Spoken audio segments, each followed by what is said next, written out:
The gavel struck once, sharp and commanding, yet the room refused to settle. Murmurs rippled through the gallery like restless waves. Reporters clutched their pens tighter, lenses zoomed in, and the tension of 100 unspoken judgments thickened the air. At the center of it all stood Jasmine Crockett, calm, poised, and unflinching in the face of eyes that seemed to burn holes into her every move. Then it came her voice, clear as glass and sharp as steel. "If you came here expecting me to bow to arrogance, you chose the wrong courtroom." Gasps cut through the silence. Even the shuffling of papers froze mid-motion. The audacity of those words, spoken not in defiance of the law, but in defense of its very soul, hung heavy in the air. For a heartbeat, it was as if time itself had been cross-examined. Judge Richard Leon, a man not easily rattled, shifted in his chair, his brow furrowed, not in disapproval, but in astonishment. He leaned forward slightly, the bench suddenly transformed. From a seat of judgment to a front-row witness to history. He had presided over countless hearings, but rarely had he seen a defense launched with such calm fire, such controlled audacity. The attorneys on the opposing side exchanged glances, their smirks faltering, their confidence punctured. They had expected hesitation, a trembling voice, perhaps a concession. Instead, they were met with a woman who refused to flinch, who spoke as though every syllable carried generations of struggle and survival behind it. And the audience, so the audience, knew. They felt the gravity in their bones. Like immigrants, workers, and families who had come to witness not just another legal proceeding, but a clash of values, a collision of narratives. Jasmine wasn't merely defending herself. She was defending them, their dignity, and their place in a system that too often treated them as disposable. Every word, every pause seemed to pull the room deeper into her orbit. Judge Leon's gavel rested still in his hand, forgotten, as if even the law itself was waiting for her to continue. But the words she spoke next would not just silence the courtroom. They would ignite a national firestorm.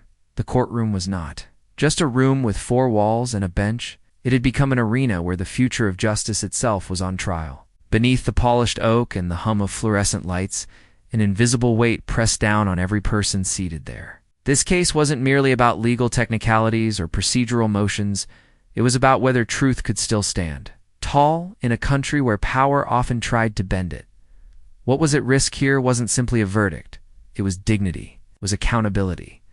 It was whether the system still belonged to the people or whether it had been sold to those who could shout the loudest and spend the most. The stakes reached far beyond Jasmine Crockett herself. Ow.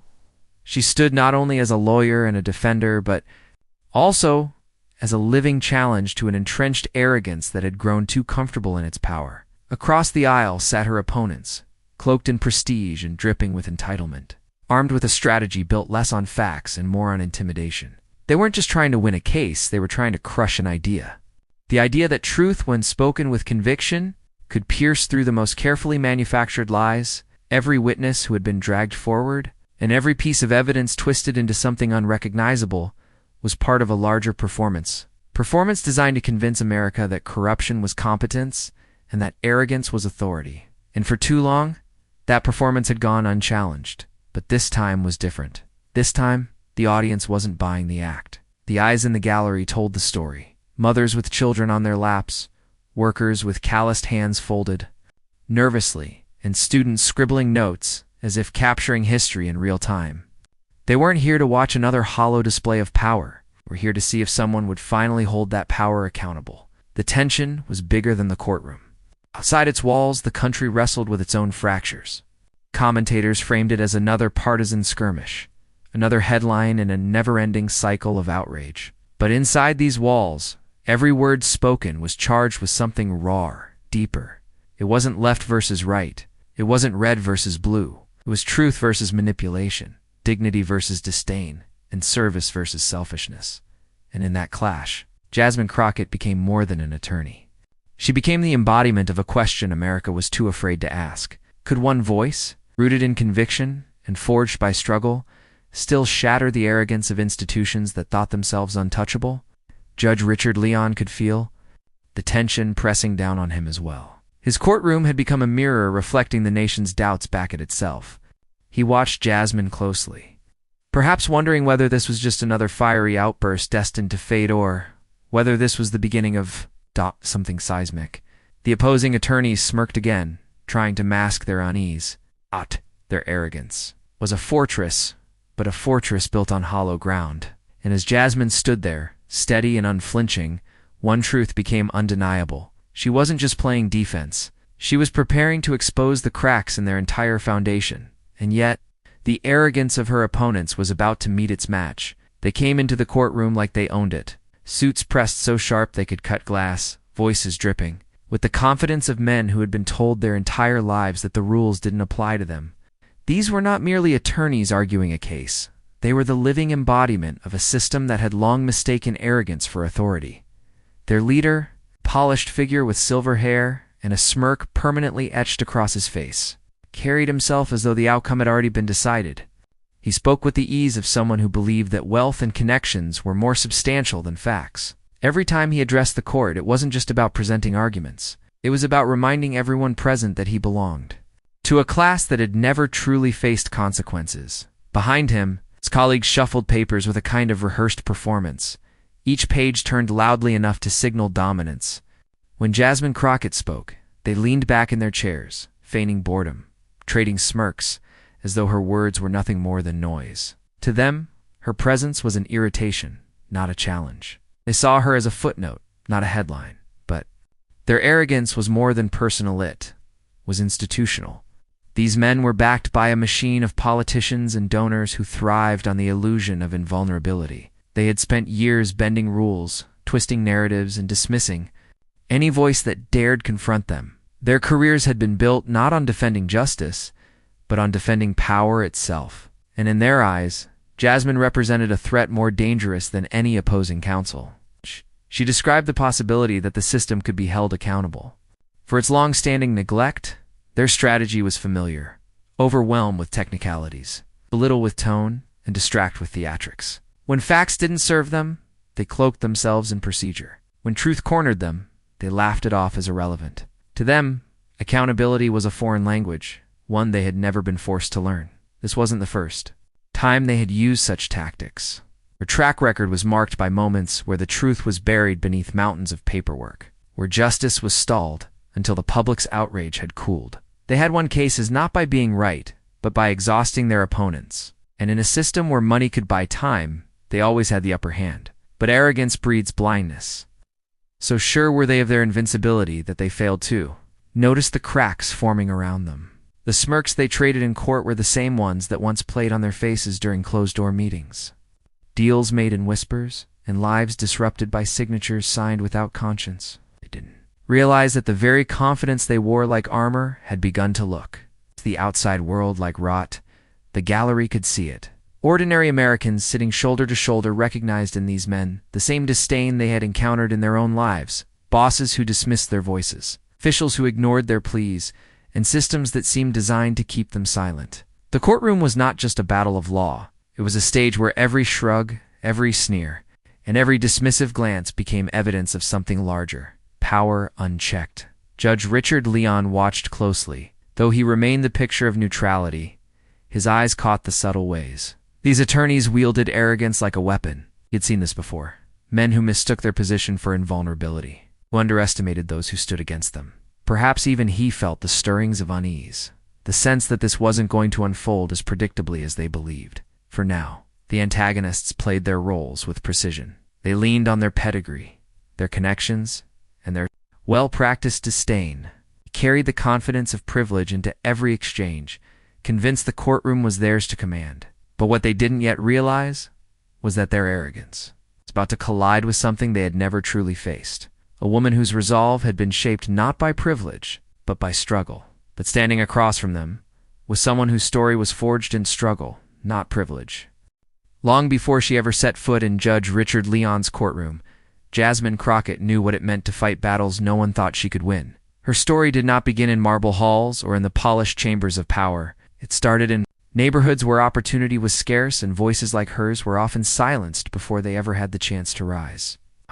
She grew up surrounded by people who worked too hard for too little, who carried dignity in their calloused hands, and who taught her that strength was not about titles, it was about survival. From an early age, Jasmine was taught that silence was complicity. She watched friends and neighbors dismissed by officials who claimed to serve them, but never listened. She watched families shuffle between courtrooms, their futures dictated by systems designed not to help them but to process them. For many, that silence turned into resignation. But for Jasmine, it became a spark. She refused to accept that her community's pain was normal. She refused to accept that the law was a tool only for the privileged. Her path was not easy. The nights spent studying law weren't lit by luxury lamps and quiet libraries. They were fueled by exhaustion and persistence. By hours carved out between work and responsibility, she bore the weight of skepticism from those who believed she would never fit the image of a lawyer. She endured the patronizing remarks, the raised eyebrows, and the backhanded compliments meant to remind her she didn't belong. Every barrier was meant to push her back into silence. Instead, it sharpened her resolve. Jasmine didn't rise through shortcuts or inherited networks. She built her career case by case, client by client, always choosing the more challenging path, the one that kept her close to the people who needed her most. She took on cases that others avoided because they weren't lucrative, defending the kind of clients whose names would never grace headlines. She walked into courtrooms where her clients were already presumed guilty by the smirks of opposing counsel. And in those rooms, she learned how to stand steady, even when the odds were stacked so high against her that others would have given up. But advocacy for Jasmine was never about career advancement.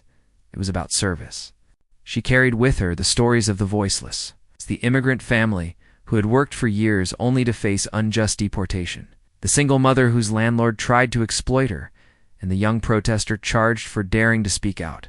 Each case was more than legal work. It was a piece of her community's struggle woven into her own, and with every victory, no matter how small, she carved out a space for dignity in a system that too often buried it. She bore the scars of these battles, late nights, relentless pressure, and the emotional toll of carrying so many lives in her hands. Yet those scars were not marks of weakness.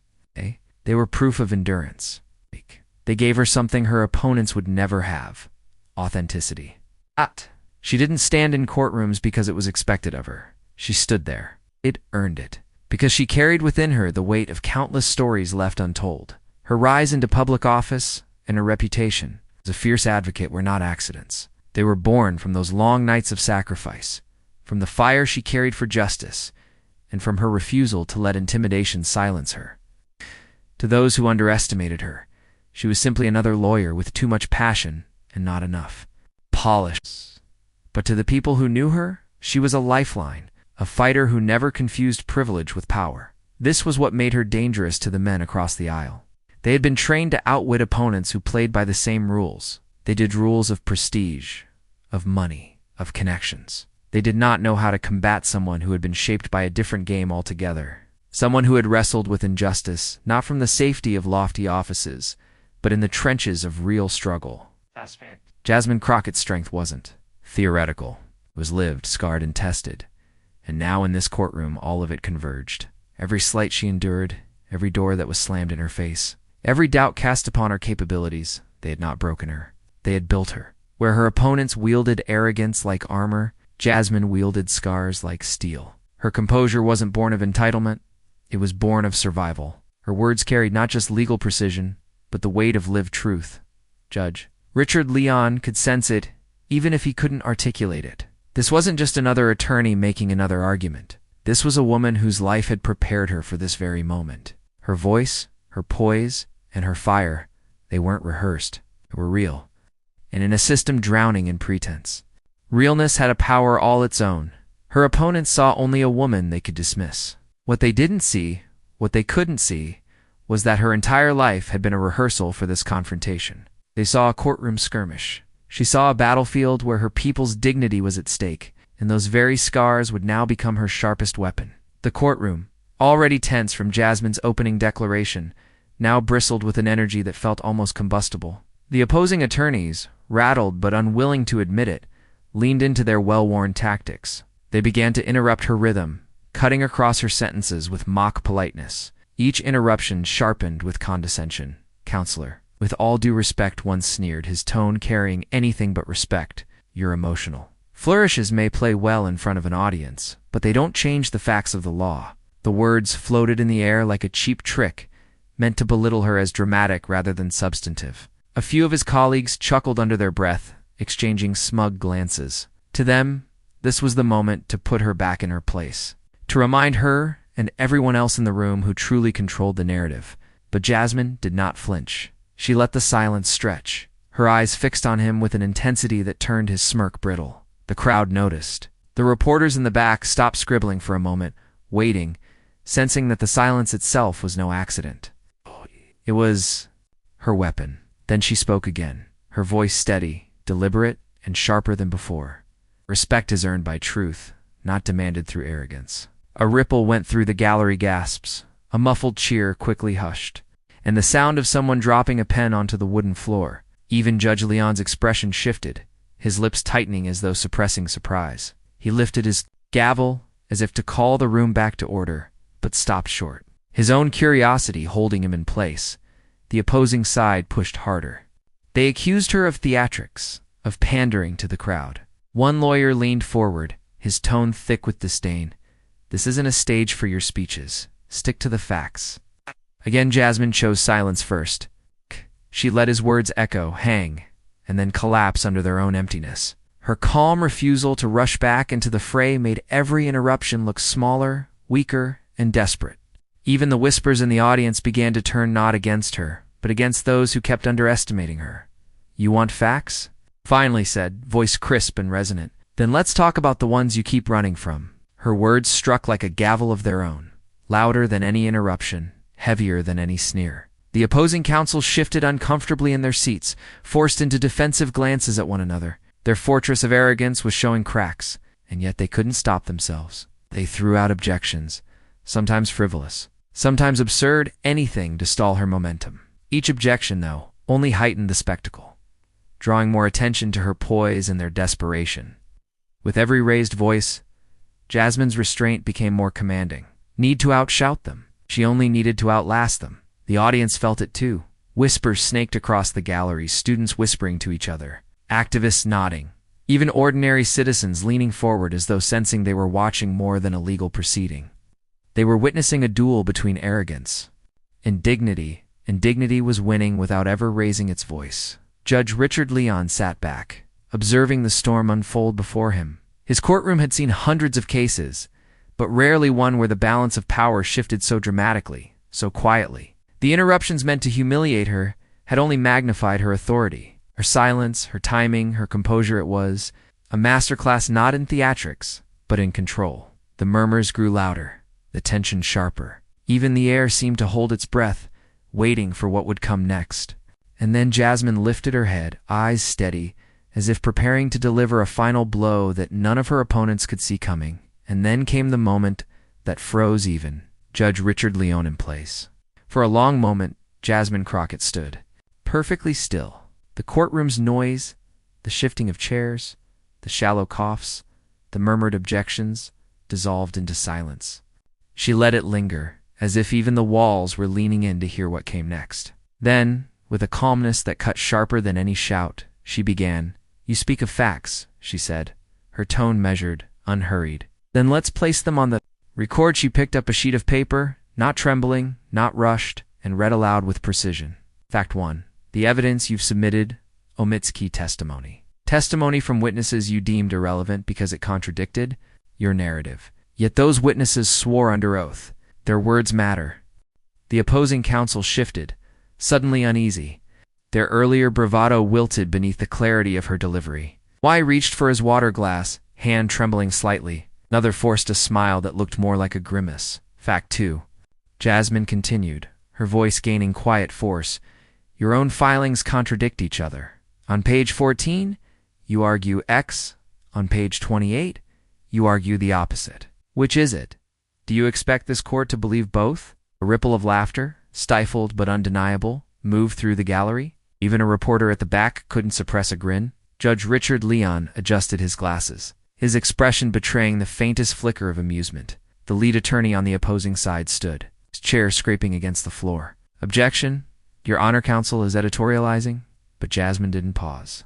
She raised her eyes, voice calm. No, counselor, I am pointing out your contradictions. If truth feels like editorializing, perhaps the issue lies not with me, but with your argument. The gallery gasped.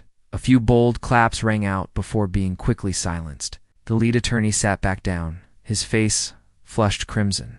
Jasmine pressed forward. Fact 3. You've repeatedly attempted to dismiss this defense as emotional, as though passion for justice disqualifies truth. But passion does not negate facts, it reveals their urgency. Dismissing it is not the law. It is arrogance. Her words landed heavy, resonant. The room shifted. Those who had entered skeptically now leaned forward, rapt. The arrogance of her opponents, once so overwhelming, now seemed pitifully thin. Every attempt to interrupt her only highlighted the difference between them. They shouted. She spoke. They postured. She reasoned. The opposing counsel scrambled for footing. One lawyer stammered. With all due respect, but Jasmine was already there, anticipating. With all due respect, she echoed, her eyes narrowing. You don't get to demand respect while peddling distortions. Respect is earned by truth, by accountability, by honesty with the people this system is meant to serve. And today, that honesty is absent on your side of this courtroom. The room erupted in whispers. A young student in the gallery mouthed, "Wow." A mother clutched her child tighter, eyes glistening. For them, this wasn't just a legal sparring match. It was vindication. Judge Leon, usually impassive, leaned back in his chair, studying Jasmine as though watching something rare, something almost historic. His jaw tightened. But it wasn't anger, it was recognition. Recognition of a moment where dignity pierced through the fog of procedure. Jasmine didn't stop. She leaned forward now, her words flowing like a current that no one could resist. For years, people like you have hidden behind procedure to avoid accountability. You weaponize technicalities to silence truth, but not today. Today, this courtroom will see that no amount of arrogance can rewrite reality. Her opponent scrambled. Papers shuffled wildly. One lawyer whispered furiously to another, trying to salvage a rebuttal, but their fortress had collapsed. Every fact they had twisted was now untwisted, exposed for what it was, manipulation dressed as law. Jasmine laid down her final sheet of paper. The truth is simple, and it will not be silenced. The facts stand. The contradictions are yours. The arrogance is yours. But the dignity, she paused, letting her gaze sweep the room from the gallery to the bench. The dignity belongs to the people. The silence that followed was unlike any silence before. It wasn't just the absence of sound.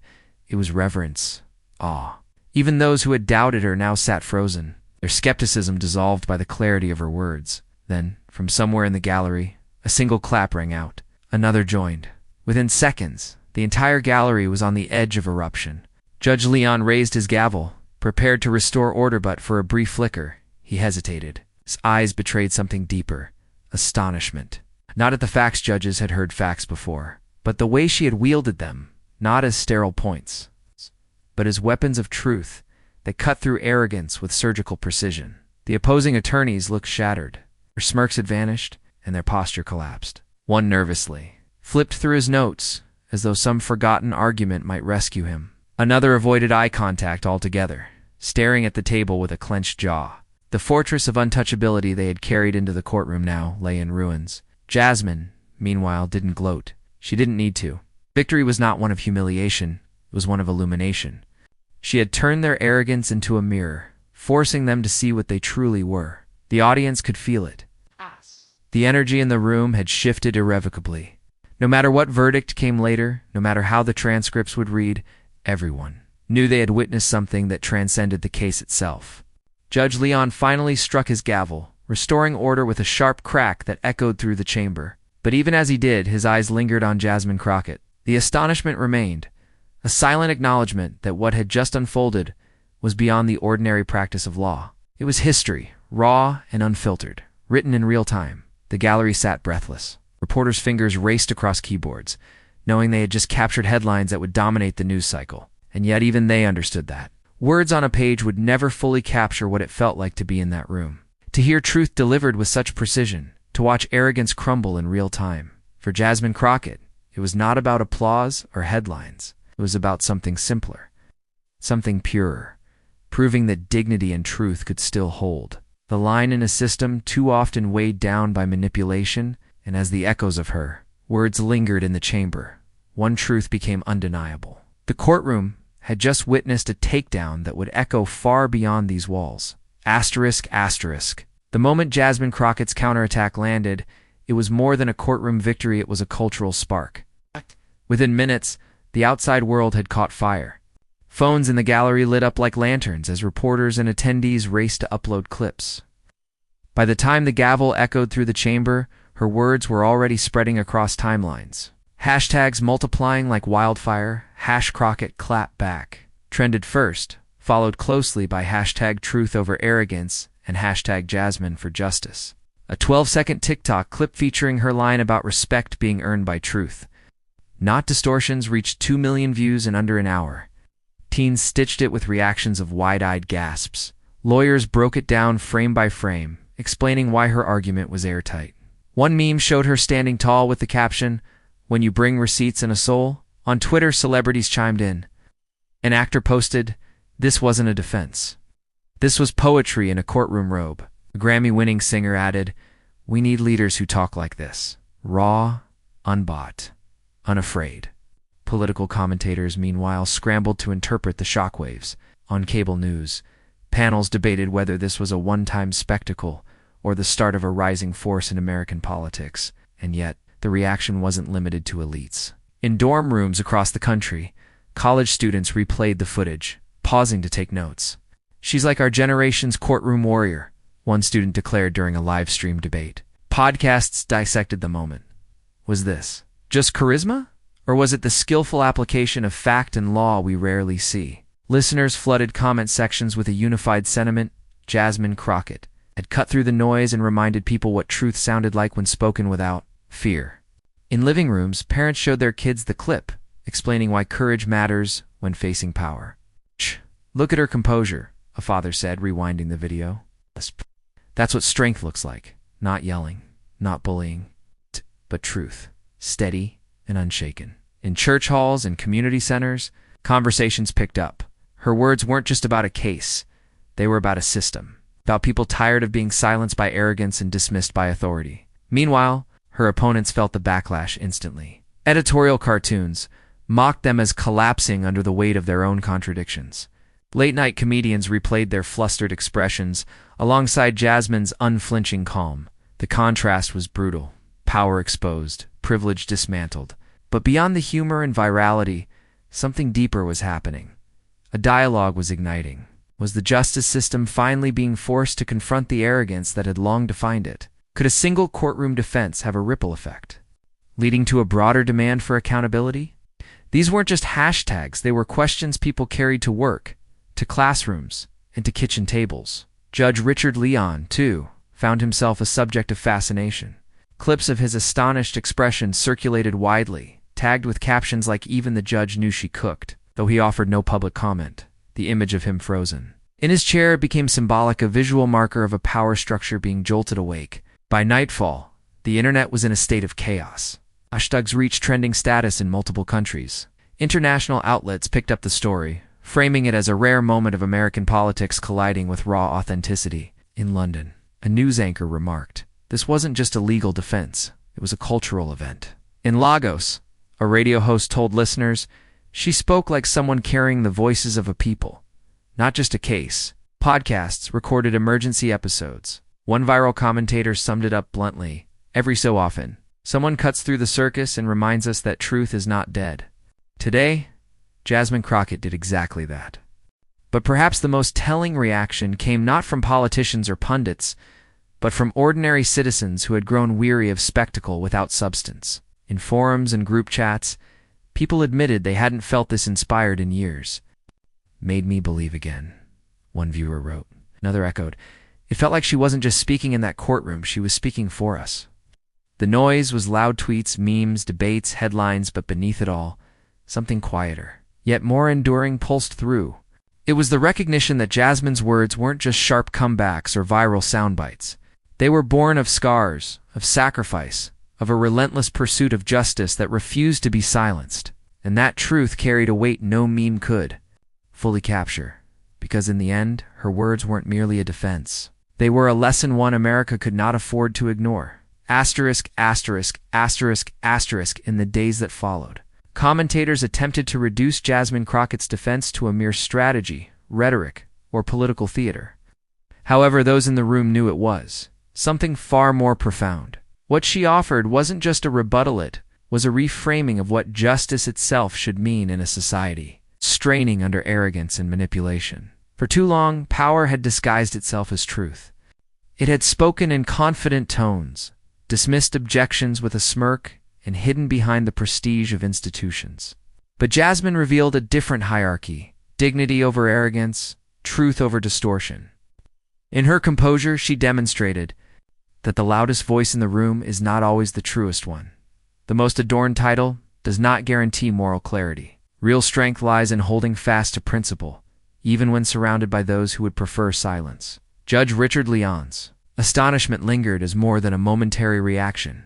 His silence became symbolic, an image replayed endlessly across social media and in living room conversations. It was the look of a system caught off guard, forced to reckon with a truth it could neither dismiss nor deny. That image, more than the hashtags or headlines, became the lasting emblem of the clash. The old order blinking in disbelief. As a new voice seized the narrative, her words cut deeper because they did not just speak to that courtroom. They said it to workers who had been told their dignity was expendable, to immigrants whose stories had been twisted for political gain, and to students taught to sit quietly while authority spoke. Each listener found in the heroine a piece of their own struggle, a reminder that courage in the face of power is not just a legal strategy, it is the very heartbeat of America. And that heartbeat, though often tested, continues to pulse strongest. In moments when someone dares to speak against the tide, Jasmine Crockett reminded the nation that courage is not about volume but conviction, that dignity is not something granted by those in power, but claimed by those who refuse to be diminished. That truth, even when buried beneath arrogance, has a way of rising if someone has the strength to lift it. The crescendo of her defense left not despair, but hope. Because if one woman, armed only with her story and her unshaken will, could silence a courtroom and ignite a country, then what might millions of voices accomplish when they too decide that silence is no longer acceptable? The courtroom walls could not contain the resonance of that moment. It traveled outward, carried by every retweet, every whispered replay, every parent explaining to a child why her words mattered. The lesson was simple but profound. America's greatness has never been defined by its power. It has always been measured by those brave enough to challenge it. As the echoes of her defense settled into memory, they left behind not just astonishment but pride. Pride in the resilience of those who have been underestimated. Pride in the possibility of a system that, though flawed, can still confront the truth. Pride in the idea that justice, when voiced with clarity and conviction, still has the power to move a nation. And so, the final image was not of arrogance standing tall, but of it brought low dwarfed by dignity, silenced by truth, humbled by courage. Jasmine Crockett's words reminded America of what it too often forgets, that its true power lies not in fear, not in manipulation, but in the voices that rise, steady and unbroken, against them. It was not just a victory, it was a reaffirmation, a promise, a reminder that the story of America is still being written, and that its most enduring chapters belong to those unafraid to speak truth to power. Judge Richard Leon was left amazed. But the real question is, what about you? His silence, his astonishment, was a mirror not just of a courtroom, but of a nation asked to look inward. Because this story isn't about one judge, one politician, or one dramatic exchange. It's about what happens when arrogance meets dignity. Dignity refuses to bow. In a time when manipulation is dressed up as authority, Jasmine Crockett reminded us that truth still has the power to stop even the most powerful in their tracks. Her words didn't just silence a courtroom, they lit a fire that spread far beyond its walls. And if that fire resonates with you, if it stirs something profound inside, then you are already part of this movement, because this isn't just a story to watch. It's a call to action. Share this moment. Keep the conversation alive. Subscribe. Not just to follow a channel, but to join a community that believes dignity must always prevail over arrogance, and that truth will always triumph over lies. The echoes of Jasmine's words now belong to all of us. They are a reminder that courage doesn't need permission, that justice doesn't need a script, and that every voice raised with conviction becomes part of a chorus that cannot be ignored. So, as this story comes to a close, another begins, the one you choose to carry forward. Let her defiance fuel your own resolve. Let her clarity sharpen your own voice. And let us remember, together, that silence is never neutral. The courtroom may have fallen silent that day, but the movement, her words sparked, is only just beginning.